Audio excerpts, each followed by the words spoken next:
오늘은 전도서 4장입니다. 전도서 4장 1절로 12절까지입니다. 전도서 4장 1절로 12절까지 우리 교독하시겠습니다. 내가 다시 해 아래에서 행하는 모든 학대를 살펴보았도다. 보라, 학대받는 자들의 눈물이로다. 그들에게 위로자가 없도다. 그들은 학대하는 자들의 손에는 권세가 있으나 그들에게는 위로자가 없도다.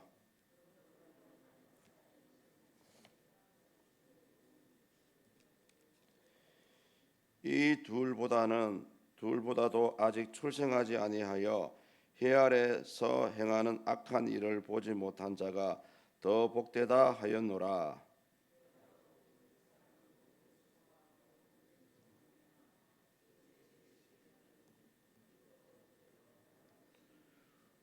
우매자는 팔짱을 끼고 있으면서 자기의 몸만 축내는도다.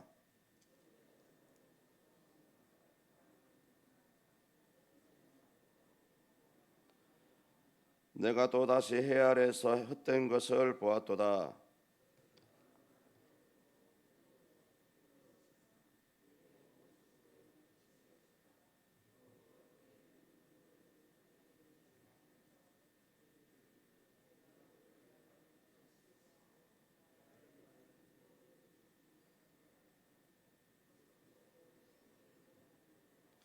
두 사람이 한 사람보다 나음은 그들이 수고함으로 좋은 상을 얻을 것임이라.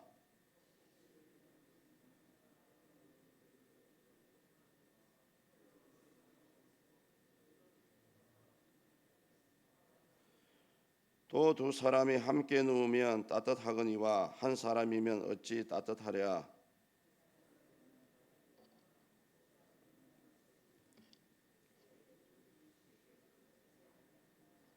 아멘. 이 동서고금을 막론하고 권력이 있는 자들은 자신의 권력을 이용해서 힘이 없는 일반 사람들을 착취하고 괴롭히는 그런 어떤 삶의 모습들이 동일하게 일어나고 있다고 생각이 되어집니다. 오늘 전도자는 이렇게 이제 힘이 없는 자들이 이제 고난을 당하는 그런 삶을 향해서 보고 이들을 위로할 수 있는 위로자가 없구나, 그런 모습에서 인생의 그 허무함을 이야기하고 있는 부분입니다. 그래서 그런 위로를 받고 싶은 자들은 그래서 동물을 만들어야 된다고 얘기하고, 동물 최소한의 2명에서 3명의 인생의 동물을 만든다면은 비록 삶이 힘들고 어렵지만은 쉽게 또 견뎌낼 수 있다라는 것을 우리에게 말씀하고 있습니다. 먼저 전도자가 가장 안타까워하는 것은 이거죠. 학대받는 자들의 눈물과 그들을 위로할 수 있는 진정한 위로자가 없다는 것을 안타까워하고 있다는 사실입니다. 우리 1절을 다 같이 읽습니다. 내가 다시 해 아래에서 행하는 모든 학대를 살펴보았도다. 보라, 학대받는 자들의 눈물이로다. 그들에게 위로자가 없도다. 그들을 학대하는 자들의 손에는 권세가 있으나 그들에게는 위로자가 없도다. 아멘. 원문에 보면 이 모든 학대에 대한 의미가 나와 있는데요, 압제와 폭력과 강도질이라고 얘기하고 있습니다. 그래서 전도사가 말하는 이 모든 학대는 권력을 가진 자들이 힘없는 백성을 이용해서 자신들의 이익을 챙기는 그런 모든 행위를 얘기하고 있는 부분입니다. 마치 강도와 같이 빼앗는다는 거죠. 그런데 이제 우리가 이 구약의 말씀을 보면은 하나님께서 뭐라고 하시냐면은, 하나님은 이웃이나 고용된 종을 압제하거나 약탈하지 말아야 된다고 경고하고 있습니다. 출애굽기, 레위기, 신명기에서 잘 보여주고 있는데요, 레위기 19장 3절을 예를 들어 보면 이렇습니다. 너는 내 이웃을 억압하지 말며 착취하지 말며 품꾼의 삭설 아침까지 밤새도록 내게 두지 말며. 이런 하나님의 경고하심의 말씀이 있음에도 불구하고 그 당시나 지금이나 사람의 살아가는 모습들을 보면은 어찌됐든 힘없는 사람은 피해를 볼 수밖에 없는 이런 안타까운 현실입니다. 아마 전도자는 그런 현실을 보고 인생의 허무함을 느끼고 있다라고 얘기하고 있습니다.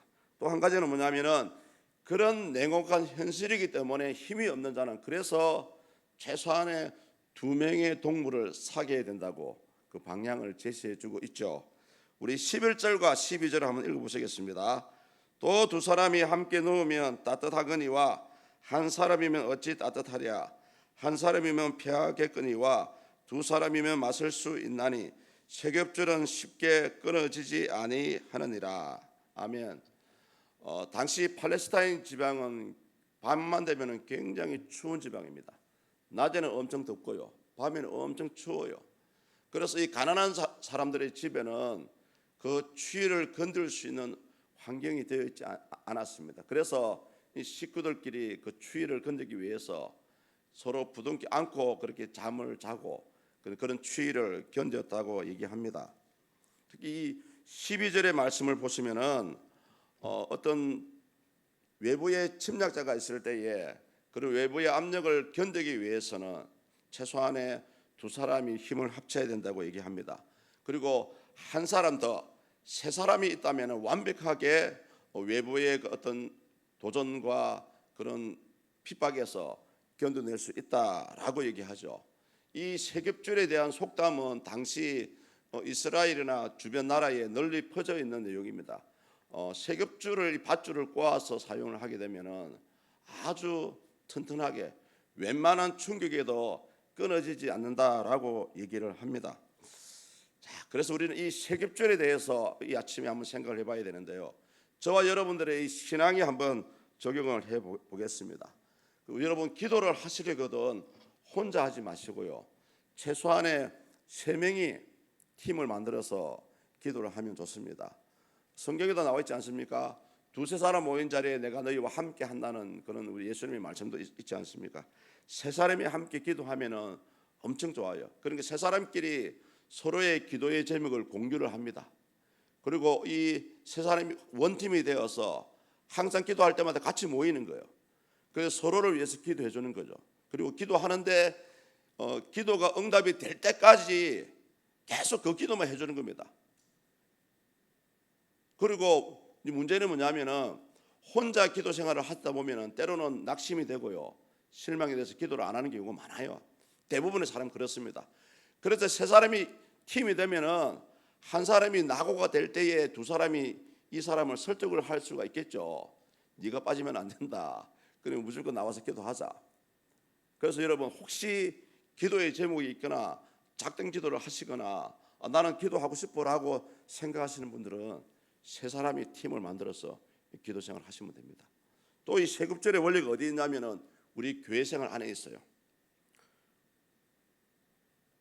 교회가 은혜스럽고요, 사랑이 넘쳐도요, 그래도 낙오되는 사람이 있습니다. 왜 낙오되는지 아십니까? 교회 안에서 말동무가 없기 때문에 그래요. 말동무가 없기 때문에 그렇습니다. 그래서 최소한의 이 교회 안에서 새 신자가 정착을 하기 위해서는 최소한의 2명의 동무가 있어야 됩니다. 혹시 2명의 말동무가 있어서 신앙생활을 하다가요, 혹시 이 사람이 시험에 드는 경우가 있어요.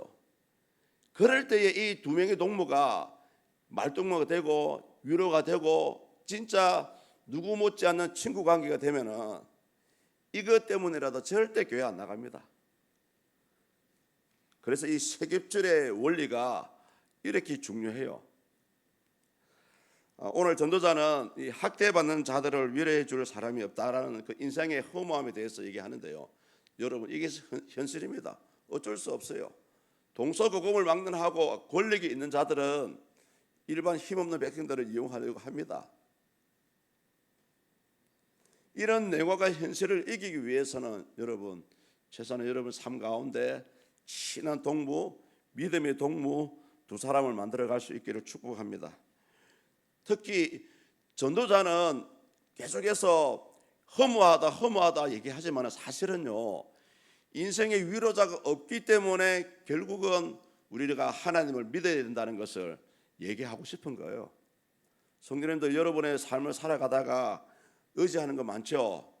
남편을 의지하기도 하고 자녀들을 의지하기도 하고 또 여러분의 건강을 의지할 수도 있고 또 물질을 의지할 수도 있습니다.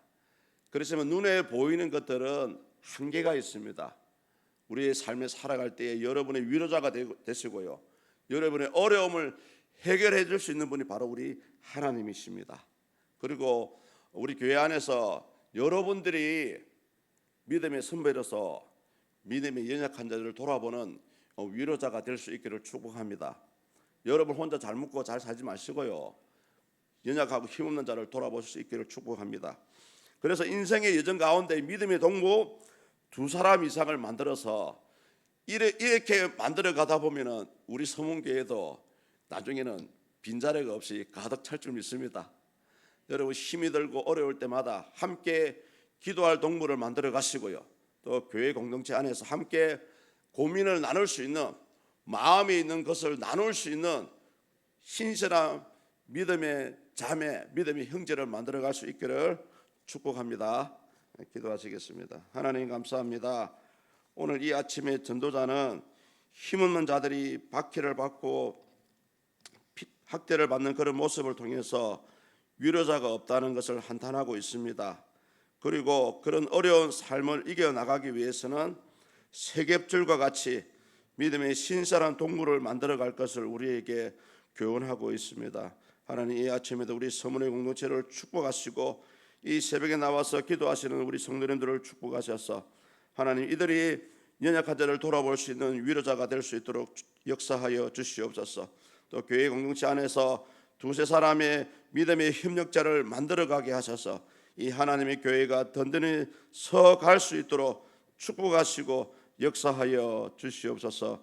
특별히 서문교회에 속한 우리 성도님들 가운데 질병과 고통과 아픔으로 힘들어하시는 분들이 많이 있습니다. 주님 불쌍히 여겨주시고 치유해 주셔서 속히 건강이 회복될 수 있는 은혜를 누려갈 수 있도록 도와주시옵소서. 감사합니다. 예수 그리스도 이름으로 기도드립니다. 아멘.